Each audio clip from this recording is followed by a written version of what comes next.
Again, thank you all for coming today. We have a very special event. We have a training workshop on self-care where, Troy Underwood, our executive for the event, is just going to show us his advice on staying happy and healthy throughout the pandemic. And of course, hopefully as we transition back to in-person. Now, for any of you guys who haven't met Troy Underwood before, at one of our previous Meet the Executives, he is a serial entrepreneur with his first venture, FDI Consulting, merging with TRUBen for $106 million until the entire company was actually sold for $4.5 billion. After that, he worked in the healthcare industry for 15 years, which showed him that the nation's health insurance crisis can actually be solved by just eating better and having a better diet. Now he sits on multiple advisory boards for companies in the food industry, where he helps them expand their operations to help their companies live happy and healthier lives, just like he's going to do that, help us today. If any of you guys have any questions throughout, I know Troy said, feel free to ask them in the chat. I'll do my best to address it to him. Troy, we're really excited to have you here today. And with that, the floor is all yours. Jericho, thank you very much. It's an honor to be here to address this. And I look at it, when I was a college student, I applaud you for being here, because I think I was too busy just in class or working to actually step outside of that routine and learn more stuff, whether it's self-care or anything outside of just my pattern. And to start off with, I would encourage you to do that. Don't get stuck in just a pattern of work, a pattern of study. Get broad, be broad in what you're trying to do, because you'll hear it over and over. Life's short, enjoy the ride, yada yada. I won't try to use too many platitudes, but that's very true. Life's short, enjoy the ride, and get everything you can out of it. So I can relate a little bit as a college student, so I'll tell you a few of the college stories. And as Jericho said too, and Roz just mentioned, either chat window for questions or raise your hand and unmute, or however you want to do that. But I encourage you to ask anything you want. I'll make it very dynamic, because if it addresses what your needs are, that's more interesting than just listening to me for an hour and a half. But I will start to tell you, self-care is extremely important, and it's only one component. Like education that you're doing now, your life is mostly focused on just studying, surviving and studying and surviving, trying to get into graduate school or medical school or law school, or get a job, or whatever your next goal is. But it's one of those stop and smell the roses kind of thing. Actually, every day, stop and think about what you can do to appreciate the moment that you're in. Now, a part of me is, yes, I'm teaching from example, because that might sound for a few people a little hypocritical. It's like, oh God, Troy, I remember when you did that and you were laser focused on one thing. And that might have been, oh my gosh, I need to make the next house payment, or I need to, do whatever it was. And yes, I mean, one of the things too, to learn about in self-care, as strongly as I can emphasize it, is don't beat yourself up. If you had a bad week, let's say you're on a diet, which I'm not a fan of. I'll tell you about diet in just a second. I'm not a fan of being on a diet. But let's say, or you're training or something. You're training because you have a big event coming up, a big race or something, and you miss a training day. Don't beat yourself up. Pick it up the next day. It's like one of those things to say, okay, it's gonna be okay. But let's talk about, kind of what I did and why I focused a lot on self-care. And as Jericho said in my introduction, it's a lot of diet. But we're not going to focus on just diet, because after I sold my company, I thought, what can I do? Now, one of the things you have to have in terms of self-care is a self-worth. What are you doing? And what are you doing that's interesting? There can be nothing worse than, and it's not a matter of money. Does money buy happiness? Well, the short answer to that is yes, up to $75,000. After that, all the economists, kind of the social economists, will come back and say anything over that, over a certain amount of satisfying your living requirements, doesn't actually bring happiness. Now, I got to tell from my perspective, I've had a lot of fun. I mean, because I can do things like, honestly, I probably wouldn't be working with you if I hadn't joined the board of directors. And one of the things you learn about being on a board of directors, which is what I told them when I agreed to join, is I don't want to just write a check. I've been on a number of boards, and really all they want is your money and your friends' money. That's all. I was on the board of the symphony, and I'm like, no, I want to play with the orchestra. Well, the orchestra musicians didn't want me on there, but since I was on the board, I was allowed to play with the, I played for 2 years, I played with the symphony, but that was only because I was on the board. And they didn't care, some of them didn't care about my opinion. So when I was talking to Jay, I said, yes, I'll be on the board, but I actually want to engage with the students. I want to, give them a little bit of my love, my knowledge, my experience, passion, and he took it to heart and said, sure, here's a couple things we can have you do to actually share. And like I said, when I was at UC Davis, I wish I would have done more of that. I did a tiny bit, but not much. So there's a whole bunch of aspects to it, and I'm not going to go in any particular order. I'm gonna, because self-care doesn't necessarily have to be about one main thing. It's really, as an economist, what you'd call it is utility. So utility is kind of this overall well-being. Yes, money's part of it. Yes, health is part of it. And I'm going to make the argument that health, your emotional health, your spiritual health, your physical health, to a certain extent, your financial health, is all part of that. So think of yourself as a decathlete or a heptathlete, that you're not one-dimensional. You have to go out and try a lot of things and recognize a few things. One, you're not going to be great at all of them. But if your goal is to win the heptathlon, 7 events, typically in the Olympics, track and field, women will do that. The decathlon, 10 events, men will do that. If your goal is to win the decathlon, you can come in second or third place in every event and still win life, or the analogy to the decathlon. It's like in cycling, if you're doing a major road race, a grand tour like the Tour de France, you can lose, and I don't say lose, let me rephrase that. You can come in second or third or fourth in every stage and still win the GC, it's the general classification. That's the yellow jersey in the Tour de France. You can still win the race by never winning one stage.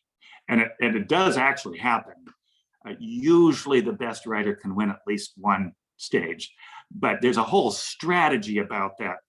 So don't look at every class or every job interview as so specific and so emboldening, so life-changing. It's only a piece of the continent. It's only a part of the main. It's like you got to think about the big picture, whatever that big picture is for you. And it's kind of fun to define that, because the big picture for you can only be defined by you.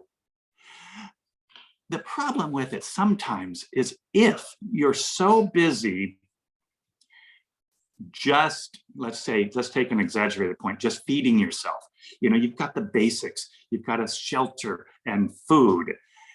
Once you've taken care of some of that, you've got your clothing that might be old and raggedy, but you're warm enough.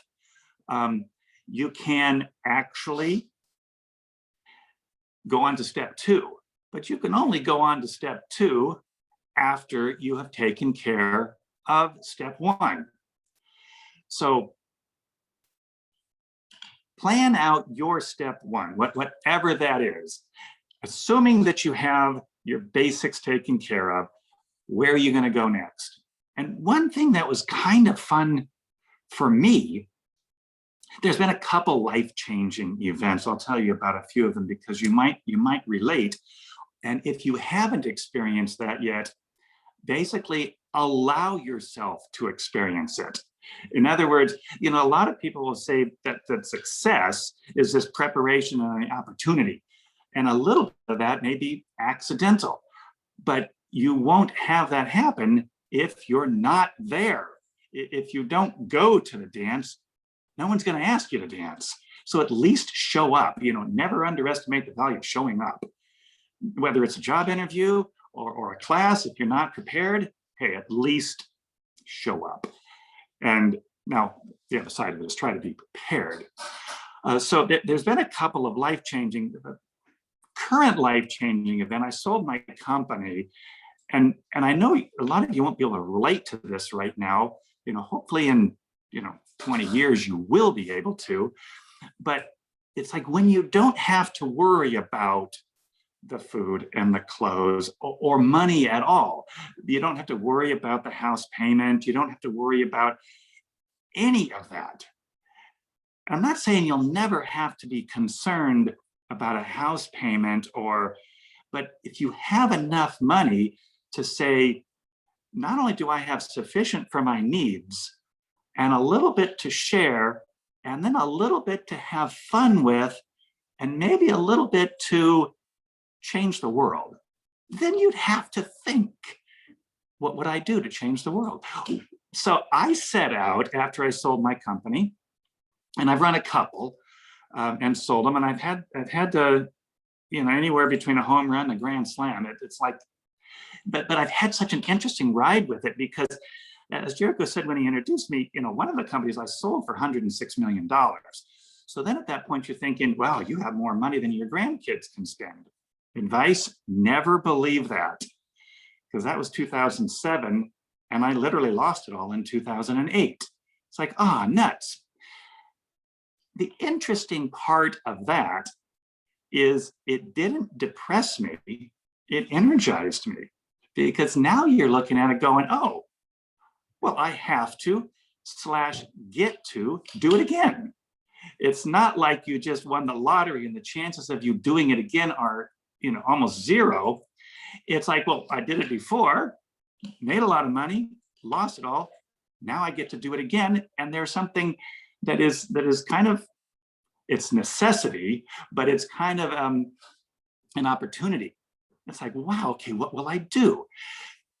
But then when you change it again and say, okay, now I'm just going to do something because I want to see if I can identify the #1 problem in the world. I don't have to go to work anymore. I sold my company. I'm no longer the CEO. What is the #1 problem in the world? And I thought I would go get my PhD in economics, because for all of you who watch The Big Bang Theory, what Sheldon Cooper is to physicists, I look at as economists, because economists can do anything, because we can imagine. As an economist, you could start every sentence with the word if. So if, or as they did, given a world ruled by a giant beaver, it's just kind of fun to think about, well, what would that be? If you were on a different planet, what would it be? What would it be? So part of that in the terms of self-care, even if you're not saying, well, boy, I don't have an extra chunk of money that I can just go spend, but there is a part of self-care that's in there that I'll encourage you, sometimes every day, but certain times every semester or every year, try something different. In the last year, I tried and learned how to fly a helicopter. Did I really need to fly a helicopter? No, but it was very challenging. Oh my gosh, flying a helicopter, it looks easy. You're just holding this thing, but it's really challenging. I'd come home and I'd just lay on my bed exhausted for an hour after flying a helicopter. I couldn't even make an hour. I can ride my bike all out for 4 hours, but I couldn't fly a helicopter for an hour, just sitting there. Very challenging, mentally challenging, physically challenging. And you need to learn to control that. Control, not only your heart rate, but your breathing and your vision, and as such, control that cyclic, control the collective, control the pedals, fine motor skills. It's really kind of fun and really kind of challenging. Other things, I remember back in college thinking, man, I'm like, I want to do something different this quarter. Davis is on the quarter system. So I learned to scuba dive. It's like, oh, now that's a trip. So if you haven't done it, try it. I mean, and it doesn't have to be flying a helicopter or scuba diving. It can be anything. If you've never surfed, try it. I mean, you're likely to get wet, but what's the worst that's going to happen? You're going to get out there and you're going to fall off your surfboard a dozen or 24 times, but at least try it. So when I set out to change the world, basically, I say, okay, I was going to go get my PhD in economics because economists can solve anything. I had to say, I thought backwards, okay, what would my thesis be? Because you're going to go write a doctoral thesis. Well, I don't know. What would I do? And then I started thinking more and more, and I finally identified, and I believe I'm still right here. 4 years later, I still believe I am right. The number one problem in the nation, perhaps in the world, but focus on the nation, is bad diet. And I'm thinking of that because my last industry where I worked, I was an insurance professional. So just think of me as an actuary. I'm just a mathematician. There's a few things you will never hear me say. When I talked about platitudes earlier, I won't say, oh, come on, team, give 110%. I never say that. I think it's kind of stupid. I mean, I get it. Everybody, oh God, you got to give 110%. If you're thinking as an exercise physiologist or a mathematician, an actuary, an economist, anything like that, that is what we would call impossible. If your maximum heart rate is 180 and you by definition go up to 190, we would call you a corpse because you're dead. So it doesn't make sense to give 110%. I get it. Come on, Troy, try extra hard. I get that, but as an economist, we would look at it and say, okay, we had a 96% efficiency on that machine as an engineer, anything like that, which could be great. But we didn't have 110%. So just when people say that, work with them, but really, I encourage you not to believe it. Go to the reality, unless you're running for politics, or you want to get into marketing. If you want to do something like that, then yes, play off all those platitudes, play off. So you want to be kind of a behavioral economist or something to understand how real people think instead of a microeconomist where they just actually know the truth. The truth is also so elusive. There is no truth behind that. It's whatever you can convince people, whether it's the stock market or you're going to sell a piece of art. Who says that's worth, $1 million or $100 million? Well, only anybody that wants to pretend that it's worth $100 million. So when I set out to look at what would drive me, I said that bad diet, actuarially speaking, because I look at it from backwards going, where do we spend money? The majority of our money in this country is spent on healthcare. We spend more money on healthcare than we do on the military. And what is the number one driver on healthcare costs? Bad diet, it's lifestyle. And that all relates to our topic today on self-care. So diet, exercise, stress reduction. I looked at a whole long list because back in 2016, 2017, I opened, and I still run them a couple times a year, a wellness retreat. So and we've had a number of functions up there. We had one last year for UCSD. They're Veterans Ventures. So entrepreneurs that were all veterans, they came up and we studied business. Yeah, we had diet and exercise and stress reduction and all that. So I came up with my points to be a more well-rounded person. And yes, it starts with diet, exercise, stress reduction, mindfulness. But then I went further. Socialization, love, sleep, touch, and education. So those were the ones that I came up with, and everybody can come up with their own list. And you can kind of scale them to whatever you think is the most important. So in terms of lifestyle, it's kind of that big picture, the utilitarian, the decathlon. It's not just one thing. I mean, even if somebody had a good diet, which by the way is incredibly difficult to define, everybody has a different definition of good diet. I will tell you what my definition is, but it goes deeper than that. And then I ran it by several people, and they, my daughter and a few others, asked me to add certain things. No, Dad, add education. Okay. My father is a chiropractor, and I thought touch. And there's a lot of aspects to that. So I will tell you where I focused on in terms of looking at yourself. If you either get the best GPA or you make the most money, but you die at a very young age or are so sick that you can't continue, then it's like a good general would say, a dead soldier is a useless soldier. So living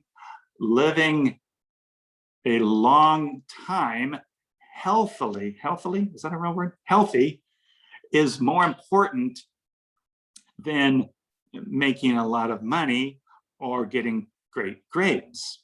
Now, I'm not going to understate the importance of, or the value of, or the necessity of getting good grades, making money, whatever.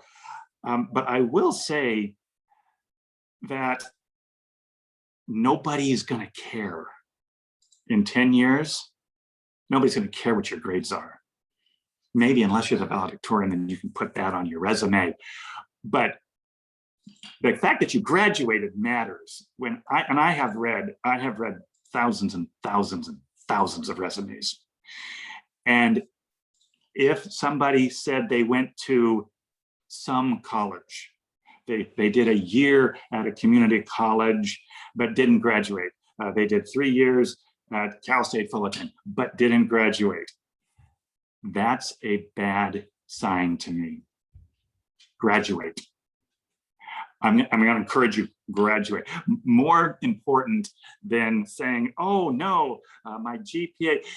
At Davis, the joke was, if after your freshman year you don't have a 4.0, then forget vet school. If after your sophomore year you don't have a 3.9, forget med school. If after your junior year you don't have a 3.7, forget law school and do what Troy did and go econ. Because I was pre-med. I was pre-med all the way. I did computer science, mathematics, and I finished all my pre-med. And then when one of the other things I'm going to encourage you to do, and tie my own story in with this, is try new things. When that opportunity presents itself for you to try something, at Davis, when I went there at the university level, there were only a couple of required courses. Now you had your courses required in your degree. So mathematics, economics, physiology, whatever your degree was, you had all your coursework. But in terms of what we typically call maybe a community college, like general education, UC Davis didn't have anything like that. There's only 3 requirements. 1 was English, and you could test out of it. 2 was history, and you could test out of it.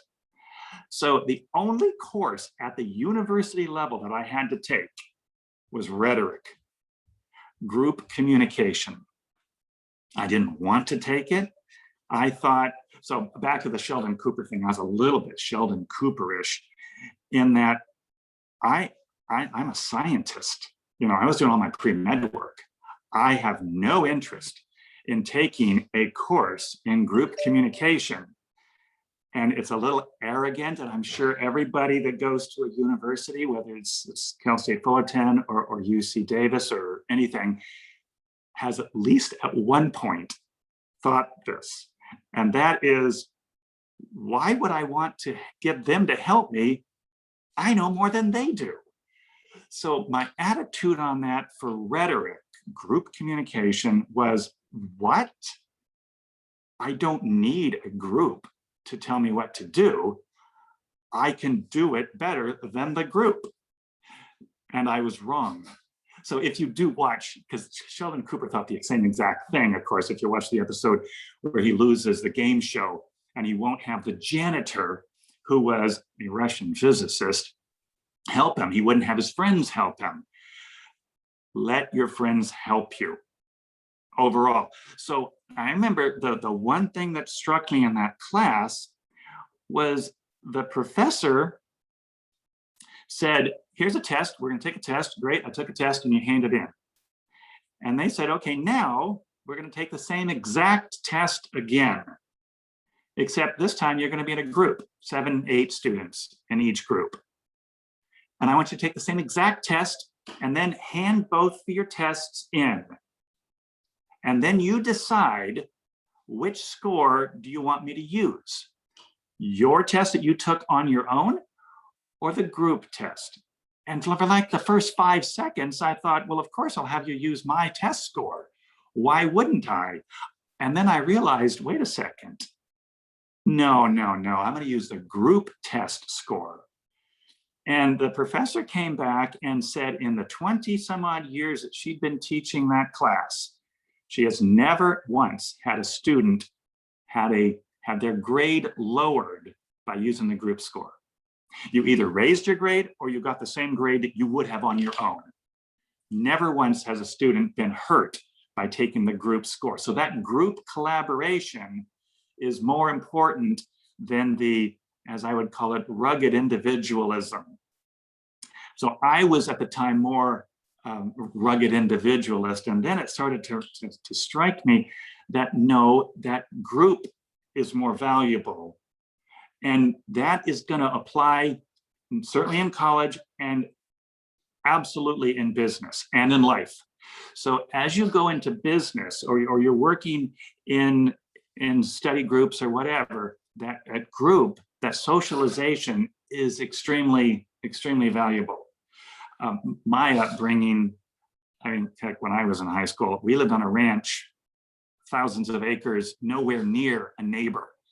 I mean, we had cows and chickens and pigs and goats and horses. We didn't have neighbors, so we really didn't socialize. Now, I'm not saying I'm proud of that. I'm just saying that's just what it was. So you have to learn at some point how to socialize. And if you didn't do it much, elementary school or high school, try. And some people are naturally introverts. Some people are naturally extroverts. So, a little bit shy or a little bit more outgoing. If you are shy on that, part of your self-care can be to give yourself a challenge and meet somebody new and say hi. I did a few years ago, and I married her. And I remember, this is a guy that has done, in business, huge things and made money, and I've got patents, and I wrote software, and I drove industries, but I was just scared shaking in my boots to ask a girl on a date. I was very comfortable in front of a computer, and I eventually learned how to put on a tie and make a presentation. So from software developer to salesman, I had to learn that transition. Because if your path is to be an entrepreneur, you need to be a little bit more of a Renaissance man. You need to be able to know something at least a little bit about a lot of things. If you're going to run your own business someday, or you want to be into senior management at a company, to broaden your horizons is absolutely imperative. So don't, if that's your goal. Now, if your goal is to be the best theoretical physicist in the world, and you want to micro laser focus on that, go ahead. But I would still encourage you to be a little bit broad, and on the self-care, make sure you do that. So diet. I said I would take each of these 9 points and touch on them in as much detail as we want to go into. What I learned on diet after reading dozens of books, watching dozens of lectures and movies and whatever, it boils down to 2 words: plant-based. Now, the problem with diet, I said earlier, was that everybody thinks their diet, whatever it is, keto, paleo diet, the paleo centric, the Mediterranean, whatever, they think their diet is a good diet, and that's fine, except it's wrong. If you look, and all I'm looking at on this is the science, and I look at it as an actuary. The actuary look at disease as it relates to the cost of medical treatment. And who is not in the hospital from cardiovascular disease? Vegans.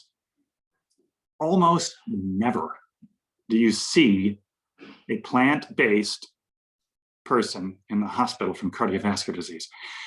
It's the #1 killer in the United States. We have lost about, think about this. It's like having a 9/11 attack. So the plane flies in, boom, 3,000 people die. We lose thousands of people in America every day, dead from cardiovascular disease because of bad diet. Now, they should also exercise and stress reduction and mindfulness and socialization and all those other things too. But in terms of death, you don't see plant-based people dying of cardiovascular disease. You don't see plant-based people obese. You don't see plant-based people getting type 2 diabetes. You also don't see them developing cancer. So those are the 3 biggest: cardiovascular disease, type 2 diabetes, and cancer. Now there's other things too, and the diet changes that too. Alzheimer's disease and a few others. Now there's some that you can maybe make a loose connection to, but if you look at it in terms of the top 10 causes of death in the United States, there's accidents. Well, I got to tell you, diet doesn't change that a lot. You know, maybe if you're not obese and you had a good diet, you wouldn't trip and fall and fall off a cliff and die. But those are not big numbers. The big numbers in terms of dollars that we spend is type 2 diabetes. Where do we as a country spend most of our healthcare dollars? Chronic disease management, #1, type 2 diabetes. What gets rid of type 2 diabetes? Good diet. Now, that doesn't necessarily mean plant-based, because if you look at plant-based, there can be, it's a very small number, but there can be junk food vegans. You know, they just eat a lot of sugar, and, you know, what's their diet is Oreos. Oreos are vegan. I don't encourage that. That's really bad. That's no on the Oreos. I mean, I'm not against Oreos. If you want to have 2 Oreos a year, go ahead. Because part of it, you should enjoy yourself a little bit. And if you enjoy an Oreo, have 2 a year. But don't have 2 a day. And certainly don't eat a whole bag of them. So they're, yes, to a certain extent on some things, moderation, but I'm not one of those guys that says moderation in all things. You're not going to moderately consume a healthy amount of arsenic to just exaggerate the point. So anyone that says moderation in all things is not, well, they're not thinking like I am. So on the diet, what I did kind of as just an exercise for myself. Do you ever do something crazy and just say, I want to see if I can do that? I mean, it can be something simple as, let's see if you can hold your breath for 2 minutes. I mean, trust me, if you can't do it, you're not going to die. you're just gonna, some people can go 3 minutes, 4 minutes, 5 minutes, some people 60 seconds, but try it. Just someday, just don't do anything for 60 seconds and just see if you can hold your breath. And then try it again after you calm yourself down, practice breathing, relaxing, and then see if you can do it longer. See if you can do 1.5 minutes, 2 minutes. But whatever that type of exercise is, that's all part of self-care. So let yourself try and explore something new. And here I'm going to say it, and I really want to emphasize it. Allow yourself to fail. If you don't think you can hold your breath for 2 minutes, it's okay. Try it. And if you fail, that's all right. If you look at one of my other points that I had on my 9 points of self-care, physical. One thing about physical is it's all about you. You know, unless you're competing and your goal is to actually beat somebody else, if you're running track and field or cross country or bike racing or, you know, whatever you're doing, swimming, that's a different story. I'm not really going to try to talk to you about training for the college track and field team. I did run competitive NCAA cross country in college. So we trained at a very different level. I'm not going to talk about that. What I'm talking about here is just some things for you on self-care. Try something different. And if you're not any good at it, that's the best. Then you get, the only thing you can do is go up from there, get better at it. So next time you're working out, instead of just doing arm curls or whatever you're doing, try something different. So maybe it's yoga or Pilates. If you're doing a balancing skill movement, let's say a tree pose, which is just standing on one foot. Stand on one foot, lift your other foot up. Maybe put it against your thigh, maybe hold it up with your fingers or something, and you'll start to wobble a little bit maybe. If you wobble, that's good, because what is correcting you? Well, your brain is sending all these signals to your body to make all these other support muscle groups engage. If you're just exercising your main muscles, you know, your quadriceps, your hamstrings, your biceps, if you're just doing that, I'm going to say you're missing 90% of what you should be doing. And depending on how you're doing it, you could be doing more damage than good. So as with my attitude on self-care, it's a holistic approach. Within that, exercise and physical preparation is one part of that. Within that, it's also holistic. Don't just focus on 1 or 2 or 3 muscle groups, and don't just focus on the visual aspect. You know, at some point you want to look good. So, oh, guys look better if they have a more masculine body, a bigger chest, bigger biceps, you know, arm muscles, etc. At some point in your life, you're going to realize, no, that's bad. Because let's say what's going to happen if you just develop your pectoralis majors, pectoralis pecs major, pec minor, is it's eventually going to start to hunch you over. If you don't exercise the opposing muscle groups, then you're going to destroy your posture. If you do chin-ups or pull-ups and you go only part way, 1, 2, 3, 1, 2, 3, you're actually doing more harm than good. So what would I say in terms of physical, in terms of the physical component of your self-care? That is full range of motion, all the way out, all the way in. As a former, I used to teach Pilates. So you'll see Pilates is, it used to be called contrology, and that's about control. And one of the things about Pilates, and it's really kind of fascinating because it first started with soldiers that were injured. So in Pilates and the original Joseph Pilates philosophy on this was he wanted those soldiers to do something, anything, because mentally they needed to do something. You mean, you're in one of the worst situations you can be in. You're in a prisoner of war camp and you're injured. So Joseph Pilates, as a nurse, would work with these injured soldiers, prisoners of war, to get them to do anything. So if all they could do that day was raise one arm up and down, that was it. That's what we call a success. That's, check, perfect, that's a good day. And then the next day, maybe they can raise both arms. And the next day they can raise all, whatever that progress is, embrace it. That is perfect progress.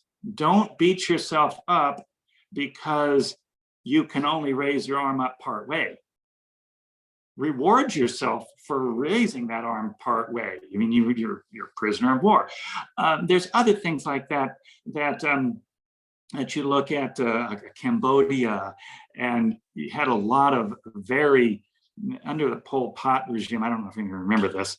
Oh, you weren't born, so you won't really remember, but maybe you read about it. The communists tried to take over and Cambodia was just destroyed and yada, yada, yada. So what would you want to do? At that point, do something. Do anything that is going to make you feel like you're somewhat productive, learning, contributing to not only yourself, but society. Giving back is an important part of that for your own personal growth. And, I don't get, although I do think a spiritual and even religious is part of your self-care, it doesn't have to be the driving force for everything for everyone. Now, for some people it may be, and that's perfectly fine, provided they don't want to harm other people while they're doing it. But embrace that. And one thing I did have to learn, though, is I'm not going to help as many people as I used to.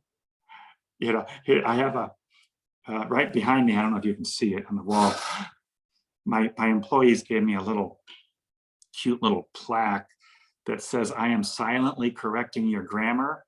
And then they crossed out the word silently.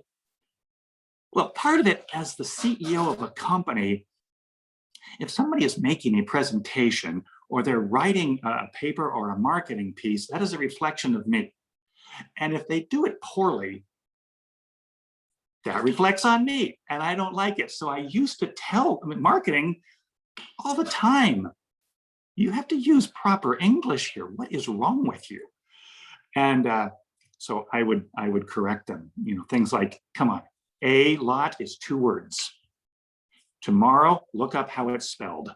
There's just a whole bunch, and I'm not going really deep. We're not talking about, oh my God, you used the inflexive or a past participle or a dangling or you ended a sentence of preposition with a preposition. It was just, some of it was just, kind of common sense. But you know what's amazing on that? So I wrote a book. Some of you have probably heard it or saw it on my bio, or maybe even read it. How to Launch Your Side Hustle. Fascinating exercise too, by the way. When I said go out there for your self-care and do something different, I'm not really a writer. I mean, I guess I can't say that anymore because I did write a book. But it was interesting because I was on an airplane several years ago. I was talking to the passenger next to me and she said, Troy, your story's kind of interesting. Why don't you write a book? And rather than say something lame like, well, I don't have a typewriter with me, or I'm not a writer, I literally just grabbed my iPhone, opened up to notes, and started writing.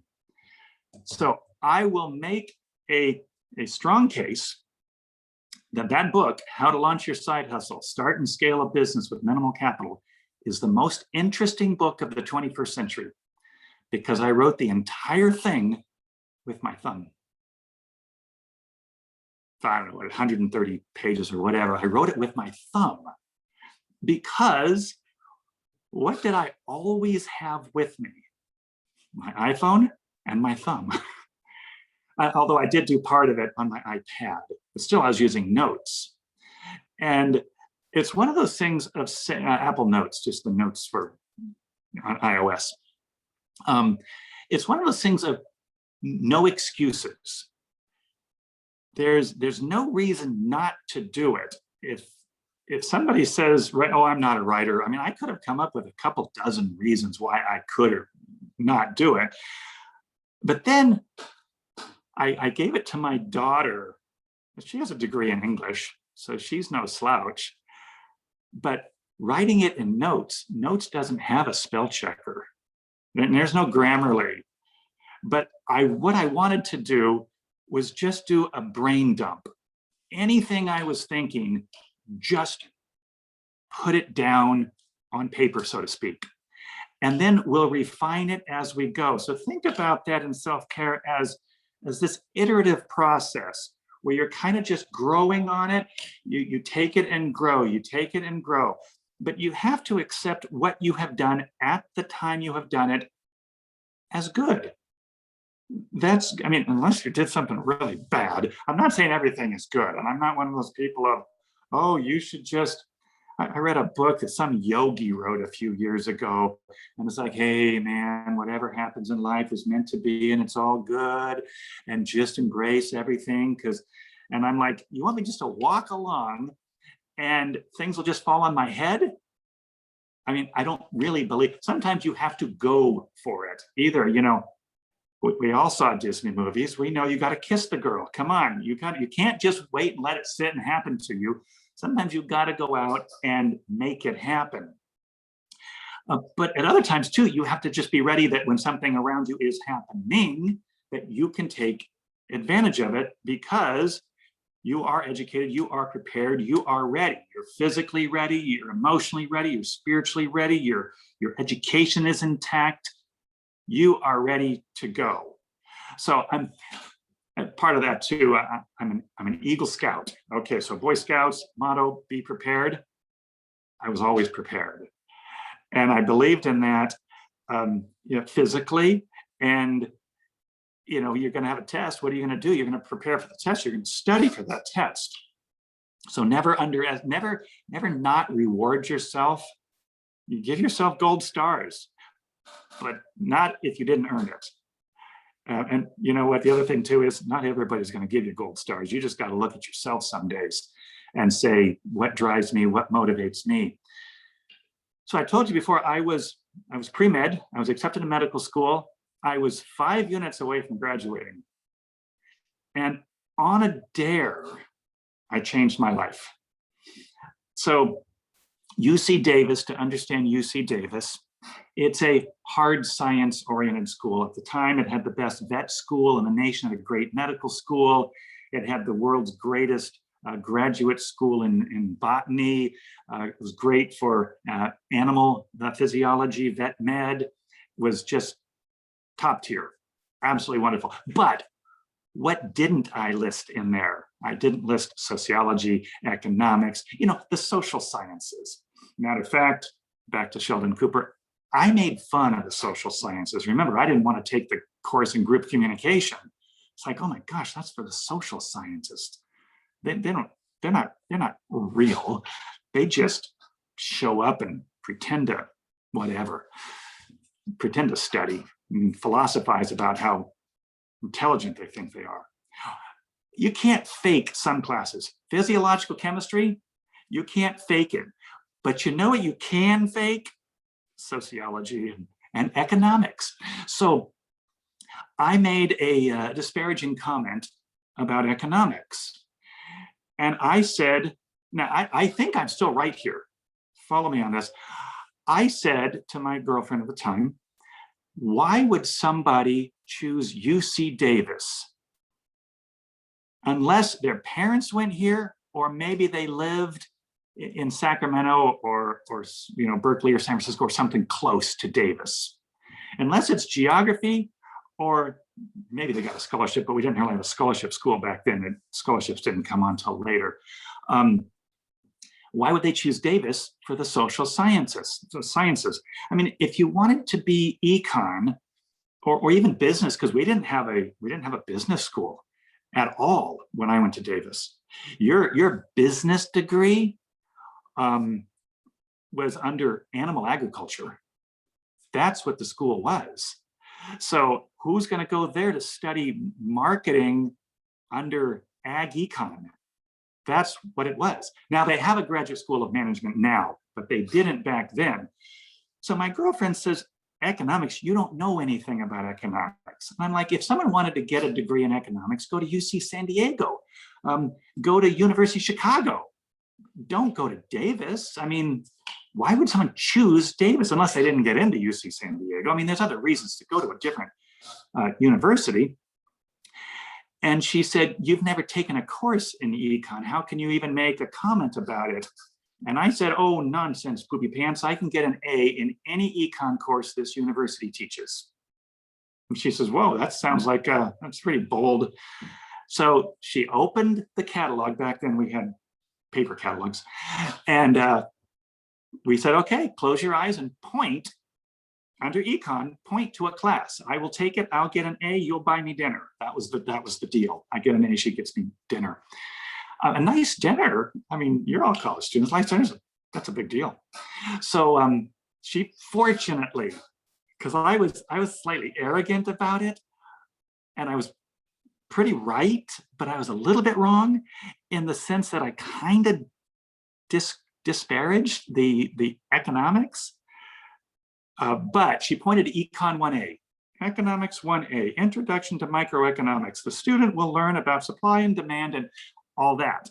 I took it and I loved it.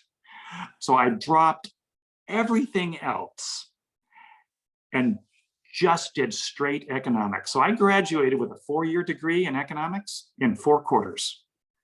And I literally had to petition to take the upper division course before the required lower division prerequisite, and still got almost all A's because it was just fascinating. So I'm glad I did that. I mean, now my dad, I think to this day, still wants me to go to medical school. Son, you should have gone to medical school. I'm telling you, you should have gone to medical school. But part of that too is even for what I wanted. And yeah, if your parents or somebody else tries to tell you that you need to go to whatever it is, law school, medical school, if you really don't want to do that, don't. But ask yourself why you don't want to do it. Is it because it's too hard, or it takes too many years of studying or college? If that's what you want to do, then study. If that's what you want to do, then go after it and do it. And don't give yourself a bunch of excuses on why you can't do it. Go do it. Those years will pass. If you go to medical school or whatever it is you want to do, these next extra 3-4 years, I mean, you're doing it right now. I kind of was ready to get out of college. I mean, I was done and wanted to go get a real job. So on the self-care thing, I've encouraged you to reach out and try something new, something different, something bold, something that you might fail at. One of the things in talking to university students is you're all very bright, you're all very talented, you're all very driven. So it's not like I'm trying to just encourage you to get off a chair or put the Game Boy. Do they still have Game Boys? Put the game controller, whatever it is, put it down. You're already way past that. You're out there stepping up, trying to do the next level stuff. You're out there going to invent the next whatever. And don't be afraid to do that. When I graduated, now I had studied computer science and mathematics, but I finished my degree and did my pre-med work and finished my degree in economics. So when I got out into the workforce, because I knew computers, and at the time, back in the 80s, if you're working in Silicon Valley and you know computers, you're a magician. You can do anything. You can do things people have not conceived of. Now, you're in a slightly different world now because everybody can now do what I did in the mid 80s. But I've been using the internet on a daily basis since 1982. You know, most of you weren't born, so don't worry about it. So what is the next thing? What is it you'll be working on? Because when I left, I went out into the business world, and it was almost like, well, why don't you guys do it this way? So you're leaving a university and you go to a business world now, and with computers, trust me, they all have them now. So nothing I did in the 1980s is going to be a surprise today, but there will be something analogous to that. I mean, you know, nobody ever thought about vlogging or a cryptocurrency or anything like that. But what I did, my first, the company that sold for 106 million, is I just looked at an industry and said, why? Why are you guys doing it like this? Why don't you do it? Here's my famous, why don't you do it the way I want you to do it? Because at the time, I could automate that. So this happened to be the DMV. So I was working with the DMV and the banks. So you have the financial institutions that make car loans. So if any of you have ever had a car loan, chances are that my software processed your car loan with the DMV. Now, that's the back end of a horse. You know, that's the administrative side. There's nothing really glamorous about it, but it was very efficient because I could literally do the work of 100 people. So you used to have an industry, people just filing paper all day long. My only job is to get up and file paper. How awful is that? So some people say, Troy, by going in there, you know, 50 people got fired because you put your software in. And I said, wow, I just released 50 people from the most boring job you can imagine. All day long, they had to file paper, retrieve paper, file paper, retrieve paper. Oh, did they misfile it? Now they're going to spend 15 minutes trying to hunt it down. And if they can't find it, then they're going to pay a fee to find a duplicate. What a horrible, horrible job. So I look at it, no, I didn't get 50 people or 100 people laid off. I freed 100 minds and the ability to go out there and do something bold and exciting. Okay, so we talked about the points in terms of self-care. Starting number 1 point, diet. The other thing, exercise. We talked a little bit about exercise. And it doesn't matter what that exercise is, do something. And challenge yourself. So if it is balancing is kind of fun because it's, for some people, it's not all that easy. So get out there, do it, work out with a partner too. But do something and make time for it. Even when I was working a lot and I'm trying to run a company, I always knew, you know, on Monday, I'm going to leave the office at 4:30 and I'm going to go ride my bike. And I did it every Monday, and I did it every Wednesday and Thursday and Saturday. But that's because it allowed me to not only stay fit, but mentally, it was kind of a release. And those were all group rides. So got a chance to talk to other people. So don't ever let yourself be for month after month, be caught in your own bubble. It is really tough, especially if you're an introvert. Get out there and find some way to socialize in some manner. What did I write my notes on socialization? Oh, people are okay to hang with you. People are okay. You know, and it's really, really tough during COVID. I mean, doubly tough, triply. It's infinitely more difficult. When I started the wellness retreat, people said, oh, come on, Troy, you did this in software and this in software. Your next endeavor is going to be, you're going to write more software. And I really wanted to do this wellness thing. And I said, no, I don't want to write software to do it. I want people together in the same house. So I bought this big giant house, a bed and breakfast up in the Reno, Tahoe area to get people together, because there's a whole bunch that can be said for why that is it's kind of satisfying to have people in the same room. What we're doing right now is great for the times and for the current situation. However, what I hope we can do at some point in the future, and I'm sure we will, is we'll do the same kind of thing, maybe a different topic, in person. That's where we're going to get to, is in person. So stress reduction. I said earlier, don't sweat the small stuff. Now, one line of thinking is don't sweat the small stuff. And then there's a book that has this as a caption, don't sweat the small stuff. And it's all small stuff. I don't really believe that it's all small stuff. Some of it actually matters a lot. And you really have to focus all of your attention. And yes, if you're exercising your brain, if you're exercising your body, what are you going to do? You're going to sweat. So I don't really buy into that. Don't sweat the small stuff, and it's all small, 100%. But I do buy into it as a general concept. Most of the time, you find you're stressing over a bad roommate or something. I mean, even when my kids were in college and they would whine about a roommate, I would say, if your roommate owes you money, ask them for the money and then move on. Don't think about it ever again. But they're not going to pay me. Exactly.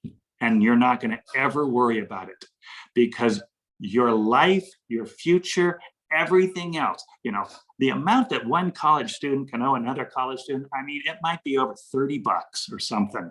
I'm going, in the grand scheme of things, that is about as insignificant as you can get. You're more personally offended than you're financially devastated. You're not financially devastated. It's 2 vegan pizzas.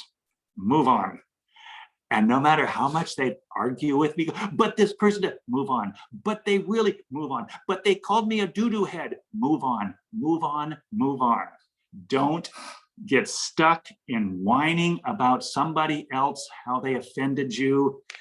And the same thing too, in yourself. If you screwed up, and you will, you've got to find a way to forgive yourself, forget it, and move on. And that's very difficult for a lot of people. So diet, exercise, stress reduction, mindfulness. Mindfulness for self-care is a very broad topic and can be defined by everyone in a different way. Some people, it's a very religious thing. Other people, it can be a half physical, half spiritual, half mental, half. One of the things in mindfulness, and I'm going to focus on, is an introspective approach to relaxation. So we already talked about don't sweat it. So stress reduction. And what's one thing you can do to touch on both of those, stress reduction and mindfulness, is yoga. Now, when I was running NCAA cross country, the last thing in the world we wanted to do. So you're studying a lot. You're working out a lot. The last thing you wanted to do, unless you were asleep, and even at that, your mind's probably still rushing 90 miles an hour. You got these, I dreamt about my next, exam or something. Find a way to relax, whatever that might be for you. You can combine it with something. You can find a certain mindfulness in a bike riding or something, or hiking, forest bathing. And actually scientifically, there's something very, very regenerative about going for a hike in the forest. Not virtually, actually, literally putting on the shoes, or barefoot if you want, and going to the forest. The beach is great too, but there is something very magical and very therapeutic about forest bathing, which is a fancy word, kind of sounds like a bunch of hippies, for just going for a hike in the trees. I would encourage you to do that. The other thing I'd encourage you to try to do, if you can, is to take a few minutes half an hour if you can, even 15 minutes, and meditate. Now that kind of sounds a little, oh, that sounds, I don't know, either religious or I don't have time for that. I'm going to encourage you to meditate for 15 minutes. And if you don't have time for it, then you need to meditate for half an hour. Think about that for a second, because you need to be able to make your mind do what you want it to do, not what is driven around you and not as a reaction to everything else. It's yours, it's your mind, it's your body, you're in control of it. Control it. It's yours. Don't let external forces always drive what you do next. You take charge of that. As a matter of fact, about 7 years ago, you can say, well, Troy, what convinced you to eat a plant-based diet, for example? It was Thoreau. You're like, well, what did Thoreau have to do? I read 2 books that convinced me to eat a plant-based diet, basically a vegan diet. But if you've ever read Thoreau, Walden, you know, Walden's Pond, that whole thing, why did he do that? Why did he go out to live in the woods, if anyone's ever read it? It's because he wanted to do something with purpose. There's an intent to it, as opposed to just, what will you eat? Whatever. Where will you sleep? Wherever. You know, what will you study? Whatever I'm told to. No, you do what you want for you, and you control it. So I did it kind of as an experiment. I was like, oh, I'm gonna take that to heart and do what is whatever it is I want to do. But I had to think about that first, as opposed to, you know, you're a kid, what are you going to do? You're going to do whatever your parents tell you to do. Well, at some point you start to make your own decisions, and college is a great time for that. Make your own decisions and find out, what do you want your major to be? And again, I'll try to encourage you to take a few different classes and different styles, and maybe you do end up becoming an underwater basket weaver. But whatever it is, do it well and enjoy what you're doing. On the meditation, doesn't have to be overly complicated, but give yourself, and we don't call it a nap, that's a different thing. Give yourself a few minutes to try to remove all the voices in your head. And when you do it, you'll know it. And it does take a little bit of effort, but the effort is to relax. And just listen to your breath. See if you can listen to your heart beating. Slow it down enough. So after you do a yoga class, you know, if you've ever taken a yoga class, the last few minutes, 5 minutes, 6 minutes, whatever, are shavasana, where you're just gonna lay flat, prone, and just breathe and relax without thinking about what else should I be doing? You shouldn't be doing anything else. You should be in that moment at that time with yourself, not with your thoughts, because your goal at that point is to not think about anything. You're going to tell the voices in your head to just be quiet for a few minutes. It's really difficult, but it's fun to try it. Okay, so socialization, mindfulness, socialization, love. So I put love on this list just because I think it's important. And the first, I put love, partner, self, family. So whether it's physical love or just loving what you're doing, loving yourself and respecting yourself, but acknowledging you're doing a good job for you. And if you're not doing a good job, because I'm not saying, oh, everybody's doing a great job. Not everybody is. If you're not, make a change so that you deserve the love that you're giving yourself, which is important, fantastic. Sleep, you know, it's one of those things too, when you're a little kid, you got to take a nap, and then you're older and you don't want to take a nap, but you know, your parents, your kindergarten teacher, someone tells you to, and you still don't want to do it, and you fight it. And then you get a little bit older, and oh my gosh, sometimes if you can take a 15 or 20 minute nap in the day, oh, that's just golden. But In terms of self-care, don't underestimate the value of sleep. If you're not giving yourself enough time to sleep, in college, I was never a fan of the all-nighter. I've never been able to drive a car all night. I've never been able to, I have stayed up all night a couple times, wished I hadn't, because you're pretty much just useless the next day. I will function better on sleep. And if you're not getting enough sleep, maybe your body likes 7.5 or 8.5 hours of sleep, and you look back over the last few weeks and you're going, oh my gosh, I've been only averaging 5.5 to 6 hours. You need to make a change in your life. Look at what you're doing. What is taking all 24 hours? You've only got 24 hours. Everyone's got the same 24 hours. If you're only getting 5.5, 6.5 hours sleep, and you recognize that, not one night.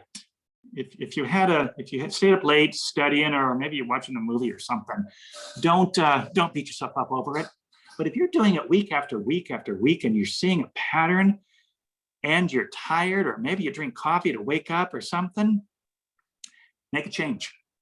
Make a change and figure out what you're going to do in your life that's going to allow you to get that extra hour or 2 hours of sleep that your body is telling you you need.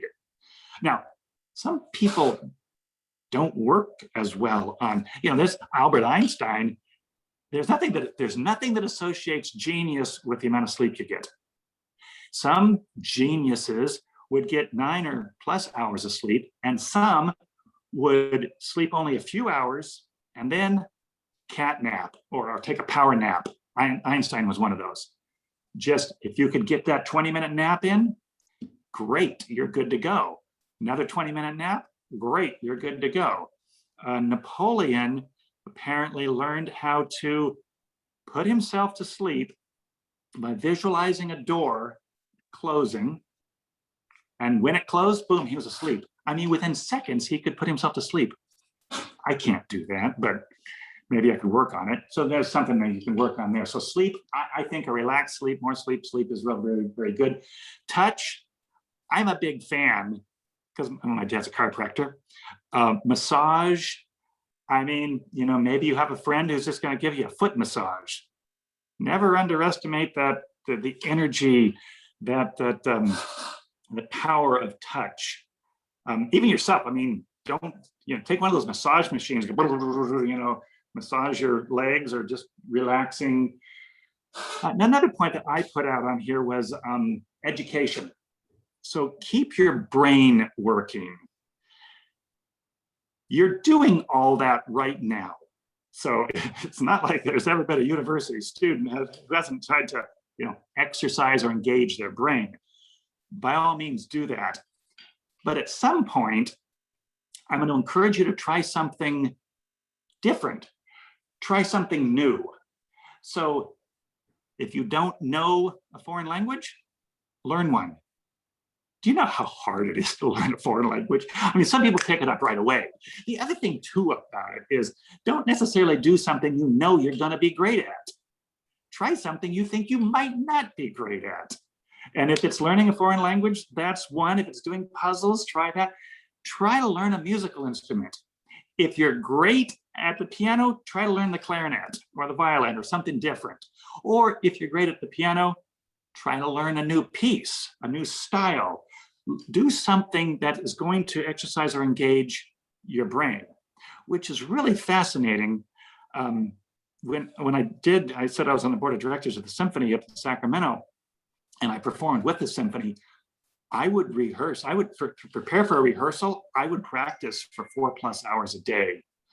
And it's really kind of a surreal experience when you look down at the piano and you see those fingers and boy, whoever's playing those keys is really good. And then after a second, you realize, well, wait a second, that's me. That's weird. But you get that. And I'll make one little clarification on this one. Practice makes perfect. But as my instructor, piano teacher, used to emphasize, perfect practice makes perfect. You need to practice it perfectly.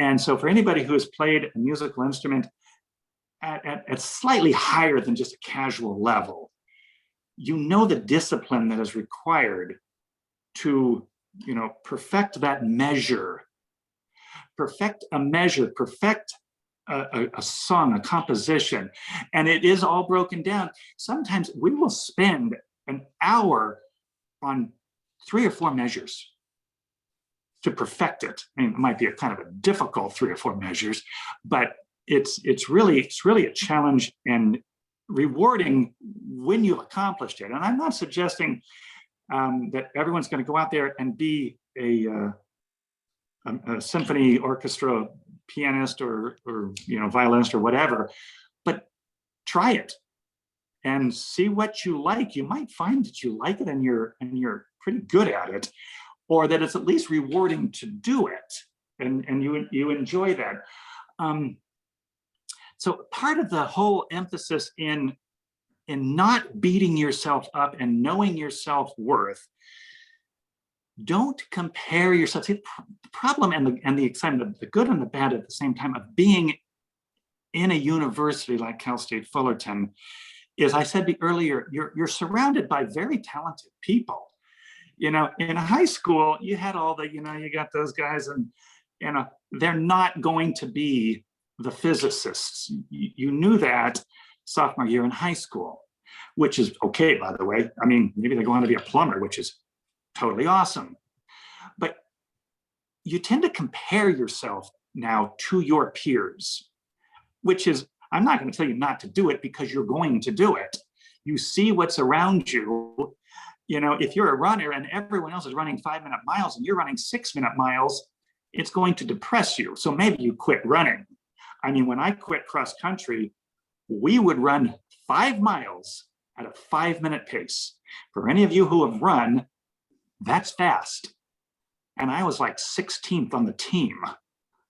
It didn't even make the starting road team to run a 5-minute pace on a training run. These guys can do that for 10 miles. So I knew I was never going to be a very good athlete, but I did try. I mean, I'll give myself some credit. I did try, and you need to move on, but reward yourself. So I didn't beat myself up for not winning a race. Find out what it is. And I'll tell you on a very personal level,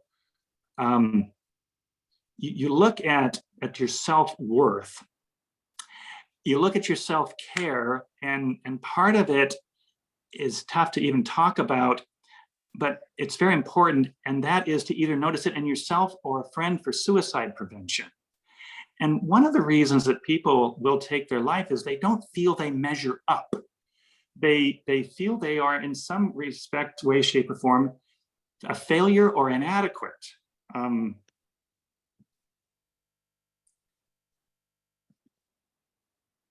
You can never let yourself feel that way.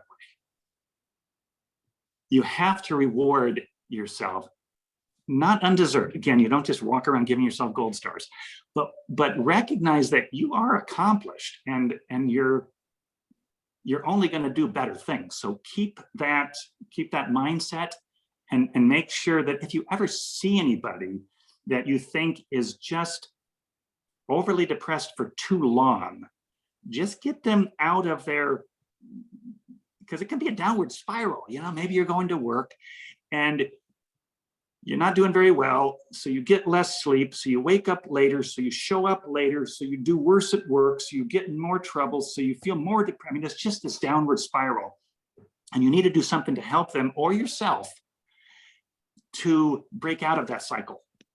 So, and the other thing too on that is, if you ever feel that and notice that in yourself, I can't encourage enough that you reach out and ask somebody for help.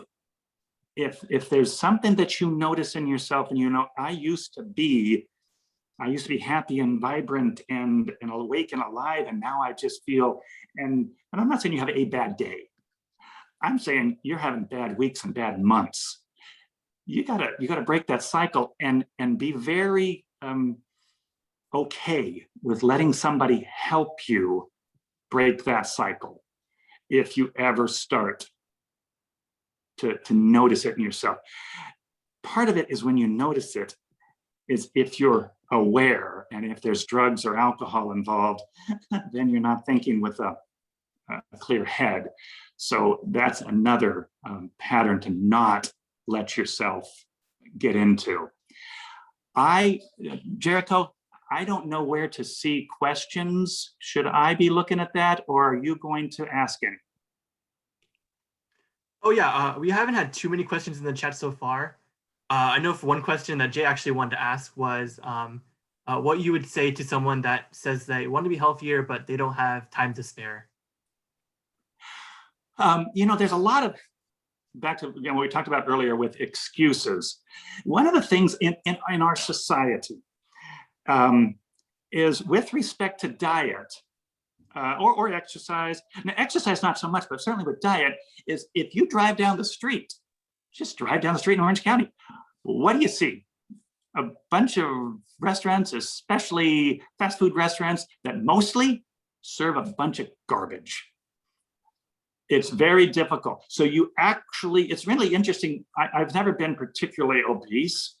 When I went vegan, and for me, because it was part of my experience, my experiment with myself, like, hey, Troy, see if you can sit there and hold your breath for 2 minutes. Why? Just because it's fun. I will never cheat. I can go out to dinner with the Queen of England, and if she wants me to eat a piece of chicken, I will politely refuse. So I've never once, because otherwise that destroys the experience. And in my sense, the first year I wanted an experiment, like the opposite of supersize me.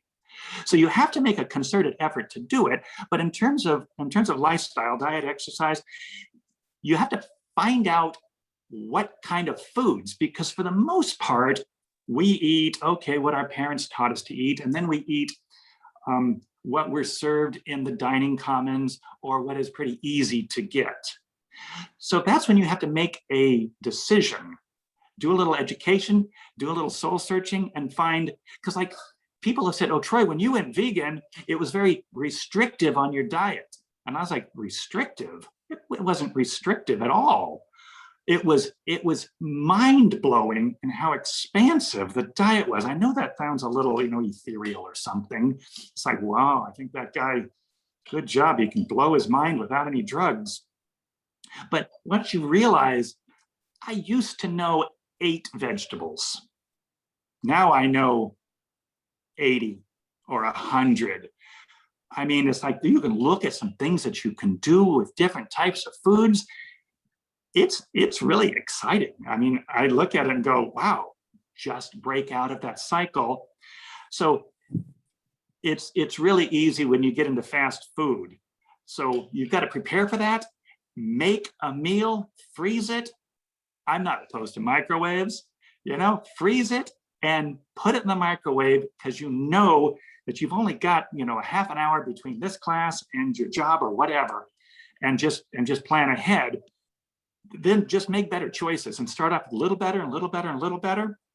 And, if you look at the breakfast cereals or something, and the sugar content is too high, or it has dairy in it, avoid it. If it's usually, if it's not always, but usually if it's advertised on TV, don't eat it. That's a 90% rule. I mean, almond milk, oat milk, they're fine. And in fact, oat milk did a Super Bowl commercial that was really either the greatest commercial ever made or the stupidest commercial ever made. So recognize what you're doing, and if you can break that cycle and plan ahead. Did I see another question come up on exercise, Jericho? Yeah, Annie was wondering how much exercise you recommend every day. Here's the short one-word answer: some. Of course, it's gonna vary a lot depending on what you're trying to accomplish. Like I said, if you're training for a race, you're a cyclist or a swimmer or a runner or something, and you're in college, heck, it could be 4 hours a day. I'm not advocating that. Partly for physical, maybe cardiovascular, you work your muscles, whatever, stretch your body. If you can only do something for 15 minutes and you want to just sit there and stretch for 15 minutes, that is something, do it. If you can do a half an hour the next day, do it. But at least get out there and do something, and try to at least get in a few hours a week, and try to mix it up a little bit. But at some point, try to get your heart rate up. If you don't go out running, I mean, there's other things you can do to get your heart rate up. If you do enough push-ups, you're going to get your heart rate up. But see if you can do even a fast walk. You know, sometimes you'll walk between classes on campus or whatever. Now campus is not, especially tough during COVID, because, you know, you're not necessarily going the same speed that you went before, and you're spending more time in your dorm rooms and yada, yada. Make an effort to get out and walk around the block and clear your mind and get your heart rate up. Walk fast. If it's only 15 minutes, do it. Try for at least, you know, a couple hours a week. Perfect. Do we have any other questions right before we start wrapping up the event? Feel free to unmute yourself or type in the chat. Jericho, did Jay ask something? Jay, are you there? Did you ask something a little while ago? Did I see something pop up? Oh yeah, that's the first question that I referred to you. Oh, okay, okay. Terrific. The part that's really tough to talk about that I mentioned about suicide is because my brother a couple years ago put a bullet in his head because he just didn't think he measured up. He didn't think he was worthy of love. He didn't think he was a success. And we all looked at Corey as the younger brother, who was usually, by definition, the younger brother is the cuter one, right? Oh, so cute little Corey. He's as smart as you'll ever see. I mean, he's just as smart as a tack and sharp as a tack. Did I mix my metaphors? Super athletic. I mean, I worked my tail off. I'm a few inches taller than him. He could stand under the basket, flat-footed, and dunk a basketball. I'm a few inches taller and I can't dunk a basketball. I can't dunk a basketball if I was allowed to travel with the ball. I could palm it. I can't dunk a volleyball. So we looked at him as being incredibly handsome, super smart, very, very, very personable, very athletic. But apparently he didn't look at himself that way. He did survive, but he doesn't have an eye anymore. He doesn't have a jaw. He kind of blew his face off, but he did live. And he has an interesting story to tell, but a lot of that was drug and alcohol abuse, and shall we say, wasn't thinking clearly. But prior to that, even when he was thinking clearly, he wasn't thinking clearly. But even when he was impaired, he wasn't thinking clearly, just because his lack of self-worth, he didn't. I don't know where he came up with that he wasn't worthy of anyone else's love. But notice it in yourself and be very aware of your friends, your family. And if you ever see anybody that you know is just down too often, reach out and help them. The measure up, I just picked this one up, Jericho, but do you have any tips on how to help someone who feels as if they don't measure up? And that's, basically that's, what we're talking about right here is there is something in everyone that is worth love. It's worth noting their success in it. And there's certain things that we've talked about, athletic achievements or whatever, that are really easy to quantify. You can say, oh my gosh, you can run a 5-minute mile or a 4-minute mile or something. You're very special. They need to realize that their accomplishments are what makes them special, and that they don't need to be compared to other people. So they don't need to rate themselves on a scale for GPA, heck, even for attendance. They need to feel that they are contributing to society, but that they are special just themselves. So if there's something that they can do, or you can do, or anybody can do to recognize their own importance, their own self-worth, reward that. So, the positive feedback on that. And even something as simple as telling somebody and making it sincere, just telling, hey, you're awesome.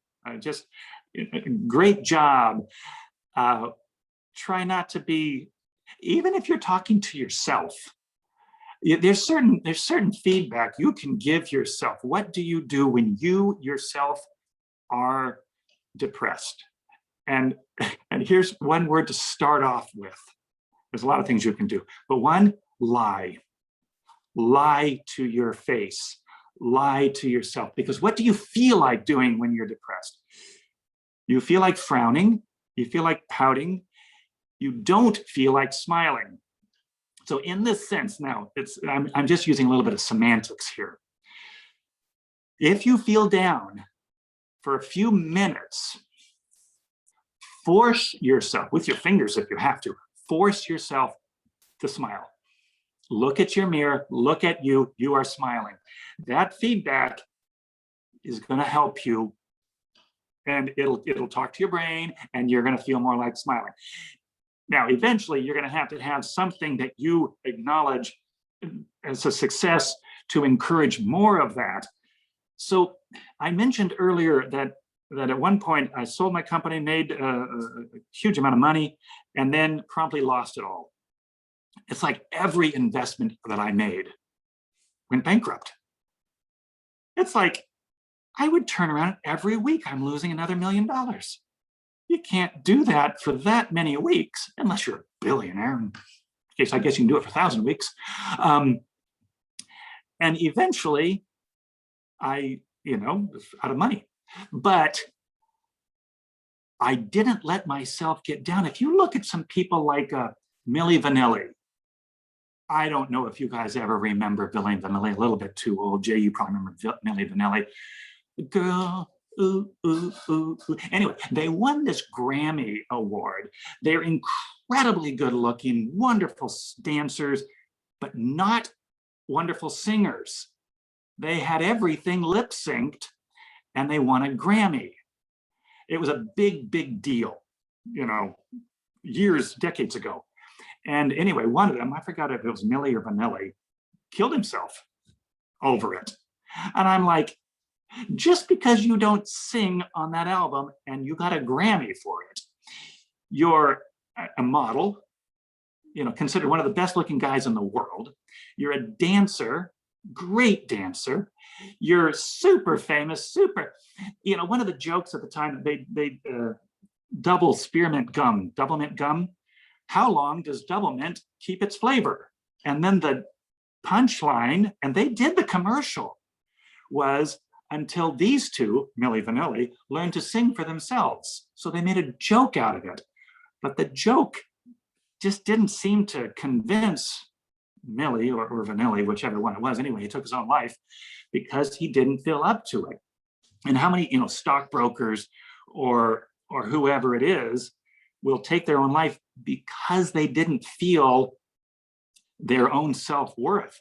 So part of that too is, I mentioned I was a runner, but golly, I was a runner. I was mediocre on my best day. So you can look at it and say, oh my God, I'm so worthless, I'm not a good runner. Well, that may be true, but only one person's going to win the gold medal. And you might just keep running because you enjoy it, or find a different sport. Maybe you're really good at something else. I did move on to cycling, and I defined my parameters a little bit smaller. So like I'm not going to be professional, but in my niche, I'm the best in the nation because I found my niche.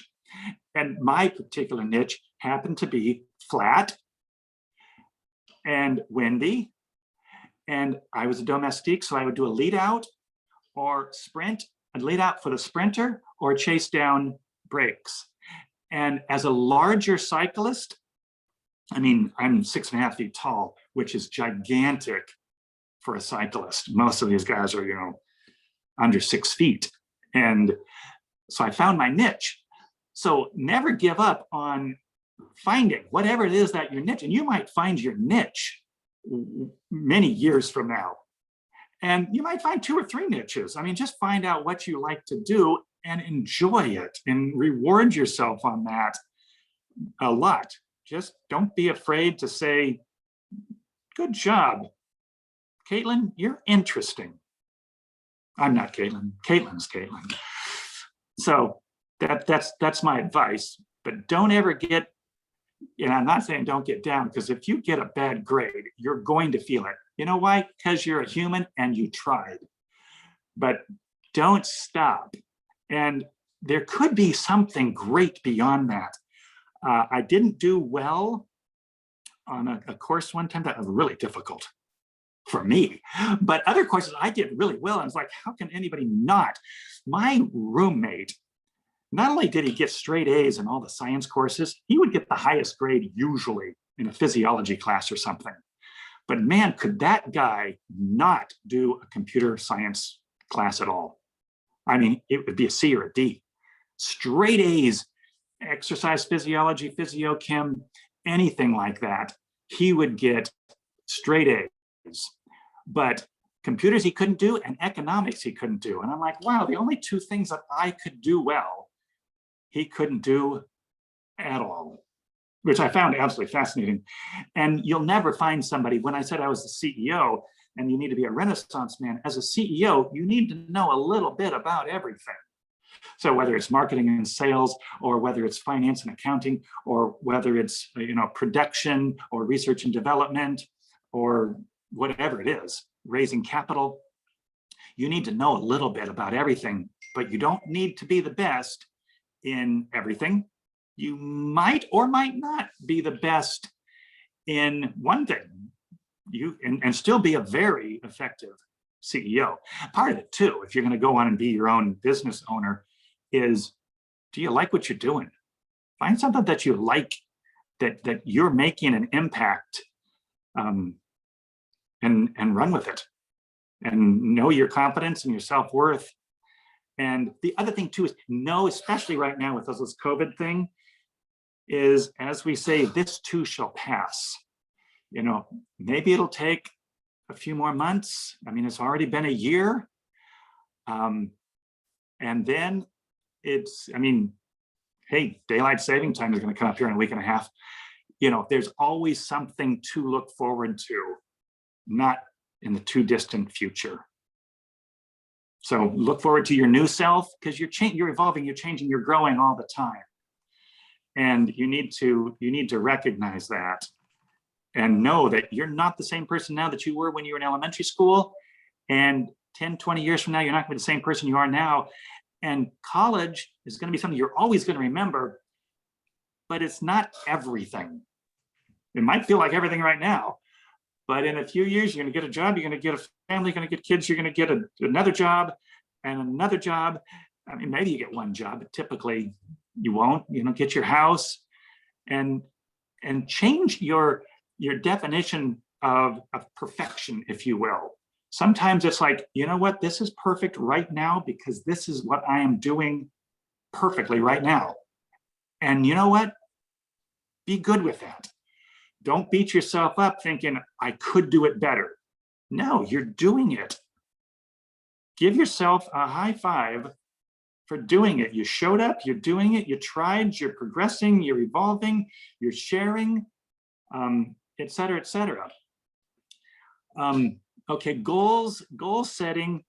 Goal setting is one of those things that's self-defining. Goal setting. But the nice thing about goal setting is it forces you. It's like if you're working in finance and you're setting a budget. Okay, great. You've got this budget, and that is a document. It's not the document that is the end all. It's the whole process. The process of engaging every department, every decision maker in that department in getting their input for that budget. They need to be engaged in that budget. So just with you just your mind, what is your goal setting? It forces you to think about it. Well, what do I want to accomplish this week or this month or this year? What is my goal? And is it very specific or is it more broad? So on your goal setting, first of all, set something that is achievable. So if you're going to set something that's so out there, oh, within the next 6 months, I want to, climb to the top of Mount Everest. You're not going to do that. So don't even set it as a goal. I mean, now, if your goal is to climb Mount Everest, that's wonderful, but you've got to give yourself a realistic time to prepare for it, whatever your Mount Everest is. So it has to be achievable and realistic. Work on that, go through the process, and you know what? Have some fun. And I do it with my iPhone. Write notes down. Heck, I told you I wrote a whole book this way. Start, use your thumb, use 2 thumbs, and figure out what it is that you might want as a goal. And write a bunch of them down, and then go back and say, I don't like that one. That one's not my highest priority, but I really love this one over here. So I'm really going to focus on that one. And especially with respect to wellness. So if your wellness, I'm trying to think, they got to hit this button, get you all back here. There you are.